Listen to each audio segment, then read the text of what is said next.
In 1862, during the Civil War, the U.S. Army's Balloon Corps pioneered aerial reconnaissance. A self-taught scientist, Thaddeus Lowe, with the encouragement of President Lincoln, flew balloons that could observe enemy troop positions in Virginia. The Army abandoned the Balloon Corps, and military leaders of the 1860s never fully realized how aerial views could contribute to map-making and military intelligence. Today's successor to the Balloon Corps, the National Geospatial-Intelligence Agency, has a mission to explore every possible civilian and military use of aerial and satellite imagery. During the First World War, aerial photographs began to be used to create accurate battle maps. From that point forward, government officials fully understood that aerial views and map-making went naturally together. In World War II, high-quality reconnaissance photographs were found to be vital to the war effort. Many of the mapmakers trained by the U.S. Army during World War II were women. They worked in a secret location near Washington, D.C., producing maps used by troops in Europe and the Pacific.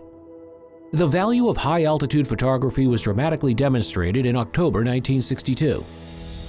American intelligence officials believed that the Soviet Union was installing missiles in Cuba. High-altitude flights by U-2 spy planes began taking photographs. On October 16, 1962, President John F. Kennedy was told that a U-2 had photographed ballistic missile sites under construction.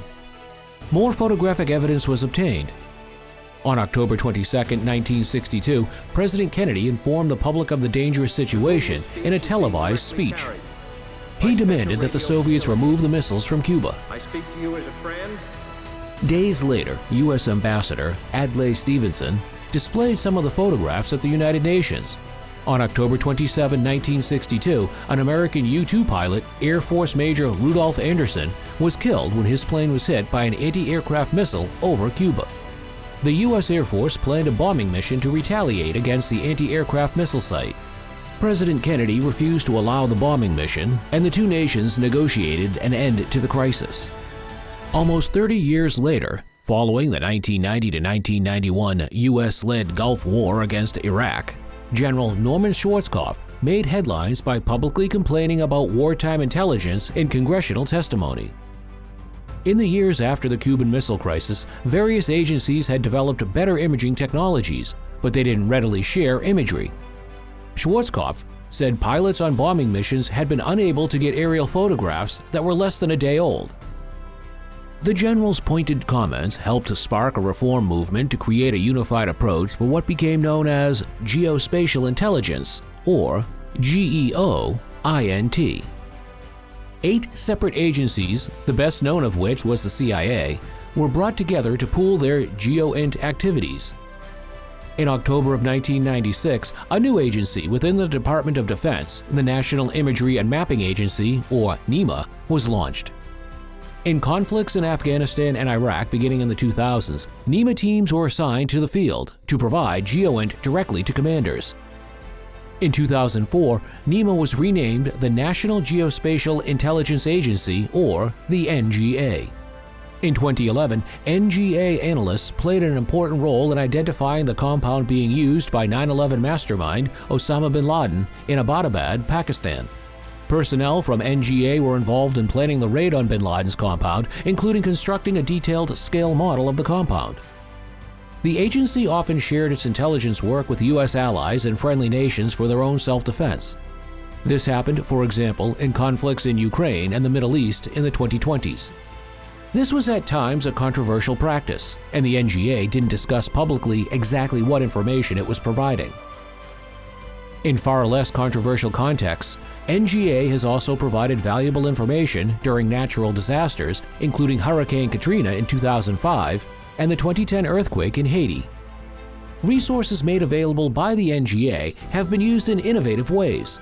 In 2010, high-resolution imagery from the NGA was used to conduct a census of penguins in Antarctica. In 2023, an NGA geographer conducted highly technical work that allowed officials in the Democratic Republic of the Congo to identify areas that were being illegally deforested. They were also allowed to use GEO-INT from the NGA to help save an endangered species, the mountain gorilla. This video was brought to you by the Public Education Project, an independent nonprofit group dedicated to improving public knowledge of the government by sharing the rich history and exciting stories of the federal agencies that serve our nation. If you enjoyed this video, don't forget to give us a thumbs up and subscribe now to start your journey into the fascinating history of the U.S. government today. If you'd like to delve deeper into the rich history of the National Geospatial-Intelligence Agency or any other federal agency, be sure to visit our Agency Histories page at publiceducationproject.org. Featuring nearly 250 detailed pages showcasing the diverse stories of agencies dating back to the nation's founding. Follow us on Facebook, Instagram, and TikTok so you don't miss out on new videos and updates.